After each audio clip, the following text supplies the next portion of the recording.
Green Meanie, the Magnum Sniper, the AWP.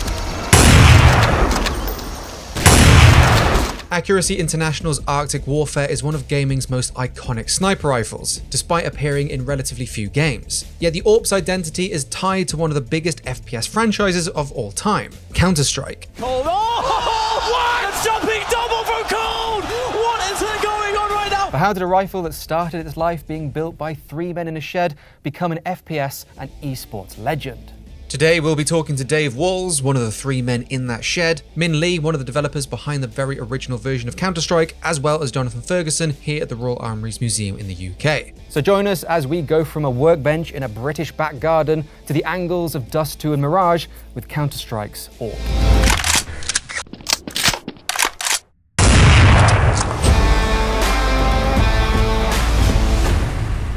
Compared to a lot of other weapons we've covered on Loadout, the Arctic Warfare series of rifles have appeared in relatively few pieces of popular culture. But if you ask me to think about sniper rifles in games, the AWP would easily be one of the first ones that comes to mind. And while its first appearance in gaming was nearly 2.5 decades ago, I think plenty of FPS players would say the same. The story behind the weapon has become something of a myth or legend within the gaming community.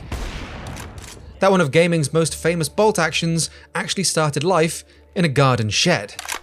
So who better to tell the story behind that legend than one of the men that was in that very shed? Originally, there was 2 of us. There was Dave Craig and myself. We used to manufacture parts for rifles, which all kicked off from the fact that we're both tool makers. It just started growing and it became a part-time job. One day I was at the range and the gun I was actually shooting, the rear sight fell off as I walked from my car to the range, and when I couldn't find it. When I got back home, I said, I wish someone would design a rifle that would stay together for the full course of fire. And he said, well, if you think it's that easy, why don't you do it? Basically, I designed a target rifle. After a couple of months, I bumped into a guy named Malcolm Cooper. At that time was the best rifle shot in the UK. So he came back to my house, looked at this rifle, and he wanted me to produce one for him. I did, and he went and shot a world record with the thing, which was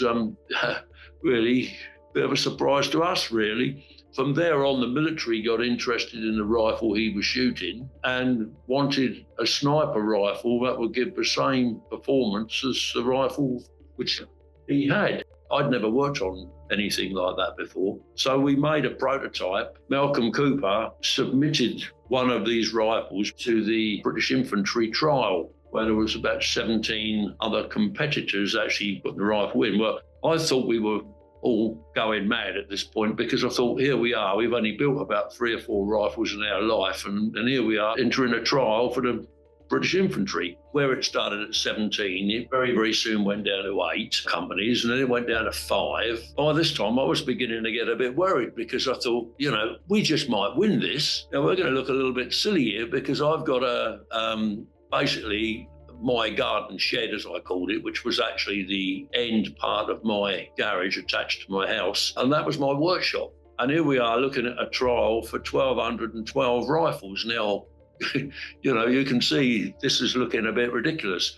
We won. And by then, well, you can imagine I was having all sort of hysterics over this, because I thought, how can we beat all these worldwide companies that have been doing this for years? And here we are, we've been selected over them all. They wanted to see where the weapons were made, so we organised a trip around a factory where some of the parts for particularly the special forces, we had to have made elsewhere. I couldn't make them all in my garden shed. We didn't tell them we owned the companies, but on the other hand, we didn't tell them we didn't. I think the funny part was, on the way out of there, one of them turned around and said, well, all we want to see is they're not being put together in someone's garden shed. In actual fact, they were being put together in someone's garden shed, because when we got the parts, they came back to my house and I put them together.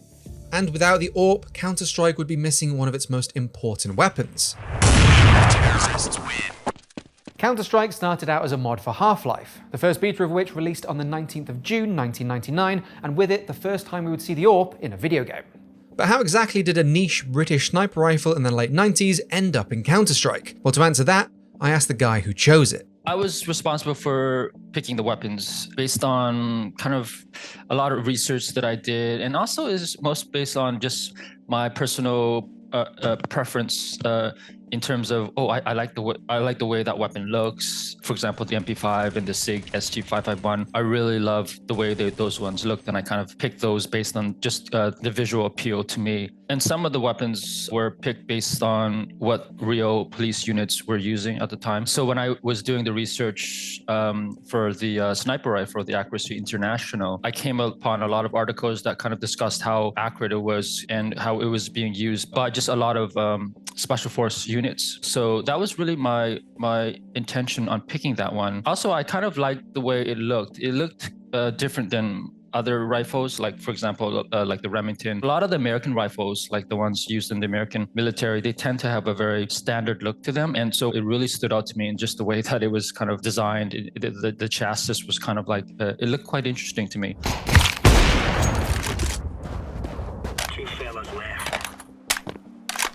From the earliest days of Counter-Strike's development, the rifle was always referred to as the AWP. Even looking at archived blog posts from 1999, those 3 iconic letters litter the pages of progress updates, release notes, and patches. 3 letters that in reality represented a real-world variant, the 7.62x51mm Arctic Warfare Police. But the rifle had, and still has, somewhat of a confused identity. The AWP, I can't really pin down. Maybe the guys at Accuracy International can say more on that, but I don't believe it was ever a formal variant. There are no rifles marked AWP.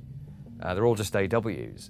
It's a specific configuration of the AW. Sometime in the late 90s, and I wasn't able to find this in a brochure per se, where it's the 20-inch barrel, not a 24-inch barrel, so it's a bit more compact and maneuverable. Bearing in mind, police marksmen are very precise, but they're only engaging to maybe 100 meters.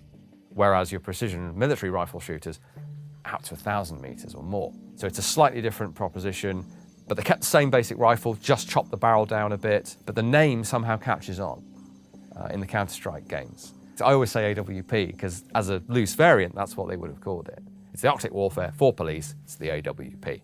But of course, the actual pronunciation of it as AWP is what carries on. Counter-Strike was acquired by Valve, and its first full version came out on November 9th in the year 2000. Both Counter-Strike and the AWP went through some changes before the game's official release, with the weapon now simply called the Magnum Sniper Rifle. Its price, $4,750, the country of origin, United Kingdom, its caliber, .338 Lapua. The first mean green bolt action in Counter-Strike is actually based on the Arctic Warfare Magnum, and many of the physical features like the deep green colour and the presence of a bipod are correctly represented. The AWM is a variant of the AW, which accommodates Magnum-length cartridges like the .338 Lapua. I kind of got a lot of flack from that. I called it the AWP, but it was firing the .338 Magnum bullet, which was meant for the AWM, so mistake on my part, yeah. It was the AWM in everything but name, but to CS players, it was still the AWP or AWP. Counter-Strike Condition Zero and Counter-Strike Source would release 5 years later and retain many of the details of the AWP, including the name Magnum Sniper, despite the game's internal files referring to it as the AWP. Counter-Strike fans already knew of the weapon as the AWP, or AVP to those who speak languages where Ws are pronounced like English Vs, and they saw no reason to change the nomenclature they'd become accustomed to using. With the release of Counter-Strike Global Offensive in 2012, the game finally adopted AWP as the weapon's official name. It was still the powerful, one-shot capable Green Meanie that the community knew and loved, but now it proudly wore the moniker that the majority of players used anyway. Its model was also flipped, with its bolt now on the correct right-hand side, an error previous games had on their weapon models, a tweak born from the fact that Minh Gooseman was left-handed and modelling them as such was more natural to him. That, and he enjoyed the visuals of seeing the weapon's movement and operation. Of course, it is now Counter-Strike 2's version of the AWP echoing across the maps of Dust 2, Mirage, and beyond. This latest iteration of the virtual AWP has seen another evolution and features markings on the weapon that reads 7.62x51, the cartridge of the standard AW rifle, and what a real-life AWP is chambered in. So, after years of tweaks, CS2's AWP is actually the closest thing that the series has ever had to the real-world Accuracy International Police variant. Although in reality, Counter-Strike's AWP has never technically been an AWP. But I would argue that the name and identity of the AWP is now much more connected to the history of Counter-Strike than it ever was to the British precision rifle manufacturer. So much so that the game and weapon are now forever linked. Which makes it all the more interesting that we were this close to never having it in the game in the first place. Like, it was either this AWP or I think there was another one that I was going to pick. It was like the Seiko TRG. The Finnish company Seiko was making a sniper rifle that was pretty popular in counter-terrorist realms. So I was either going to pick that one or this one. But the AWP's unique look really kind of stuck out to me. And I was like, whoa, that looks so different than any sniper rifle I've seen. So yeah, it was just kind of very cool looking to me. It's strange to think about a rifle like the Seiko TRG occupying the top spot in Counter-Strike's armory. While the TRG family of rifles share some similarities with the Arctic Warfare, the AWP is so much more distinct. And while its unique look was enough to convince Minh to include the rifle, it isn't just the aesthetic that makes the AWP an iconic video game weapon. It's also the way in which players wield it and the devastating moments it creates. I don't think it's hyperbolic to say that the power of the AWP is legendary in video games. Counter-Strike is one of the biggest and most popular first-person franchises of all time, and while the rifle has appeared in other games, many players will have an assumption about that weapon because of its place in Counter-Strike, or use the term AWP in any game with an Arctic Warfare rifle. Valve's Team Fortress 2 even has a nice nod to the weapon and its professional role, as one of the sniper's alternative rifles is a TF2 version of the AWP called the AWP Hand, which functions identically to the sniper rifle but uses the old firing sound of CSGO's AWP. But despite the AWP's Counter-Strike legacy bleeding into other games and communities, there is no virtual version of the weapon that hits quite like the Counter-Strike one. Counter-Strike is a game where every killed enemy or lost teammate can be hugely impactful, and as the AWP is the only weapon capable of scoring a one-shot kill anywhere above the legs, it epitomizes that thrilling risk versus reward dynamic. Its bolt action is slow to cycle, it lowers a player's movement speed, and it's one of the most expensive guns in the game. But with skill, you can drop enemies with a single shot just a few steps away from your spawn.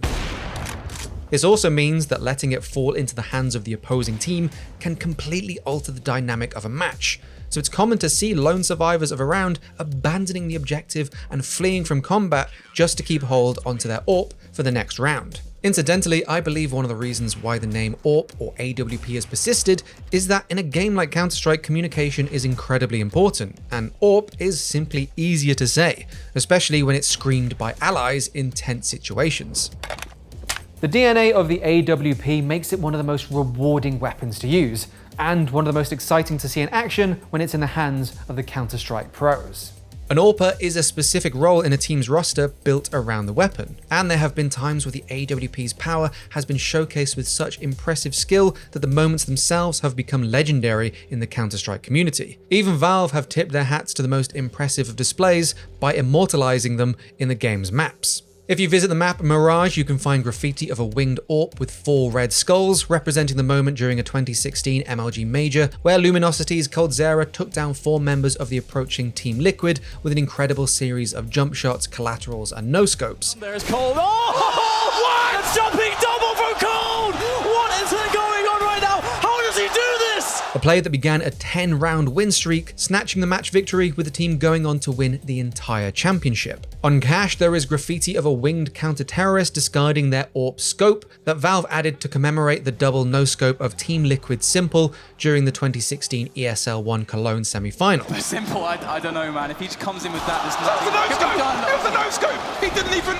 We had one button on his mouse stand. And Dust 2 even features art of a terrorist holding 4 AWPs at once, a nod to this moment during the 33rd round of the 2015 ESL Grand Final. 4 AWPs, Fnatic, they're ready to shoot some ducks as they cross the middle. It's going to be a challenge, and Apex, not in this lifetime. While the AWP's most iconic plays have been viewed by millions, I'm sure every Counter-Strike player has had their own adrenaline-pumping moments that, to them, feel almost as incredible as the ones that have gone down in the game's history. It allowed players to really just kind of have a very long engagement distance. And on most of the maps, that was a really, really powerful way of playing the game. Out of all the guns, I mean, the AWP is the one gun that really just encourages a radically different play style. Like even like compared to like a AK-47 and an M P5, they still kind of have to play the same way, you know. But with an AWP, it's just like, you know, it's just a huge advantage. So I think it's just that one shot, one kill mentality, really kind of the lethality of it just made it that much more attractive than everything else. Yeah. When I used to play CSGO back in the day, I always felt I was pretty decent with an AWP, although I was aware of the pressure that came with using the weapon. Never more keenly did I feel the weight of my spectating team's gaze than when I was trying to line up AWP shots. But at the same time, hitting them made me feel like a king among counter-terrorists. It's interesting that the weapon's aesthetic and colour was a factor that helped it become part of the original CS Armoury. But with the community's love for cases and skins, it's perhaps even more common to see the rifle adorned with colourful shapes, varieties of camouflage, or if you're playing with a real baller, a crimson-headed Celtic dragon. Similarly, there are also tons of weapon stickers in the game that reference various elements of the rifle, further evidence of just how popular the gun is and how ingrained the AWP is to the identity of Counter-Strike. Even Counter-Strike's competitors have recognized the AWP as the king of the 5v5 bolt action. Valorant's Operator bolt-action rifle fills the exact same role as Counter-Strike's AWP, while the Operator is commonly referred to as the OP, with striking auditory similarity to the AWP. Taken down. And while I may be wrong, it is my opinion that this was a deliberate choice by the weapon team at Riot that allowed them to immediately communicate the Operator's position among their guns. Down and out. While it isn't a gun unique to Counter-Strike, with the legacy the weapon has shared with the franchise and how impactful it still continues to be, it will always be Counter-Strike's weapon. I do feel really quite honored to see it in still being used in pop culture. And it's funny because sometimes I'll see these action movies and I'll hear the sniper rifle and I could swear that they're using the Counter-Strike sound. To me, that sounds kind of funny that they would take sounds from Counter-Strike and put it in a B movie. But it's really quite a nice feeling to have that impact on pop culture. Yeah, it's really quite humbling. Yeah. Whether called the Green Meanie, the Arctic Warfare, the L96, the Magnum Sniper rifle, or any other moniker, there is one name that will forever be part of the rifle's video game legacy. The AWP. The AWP.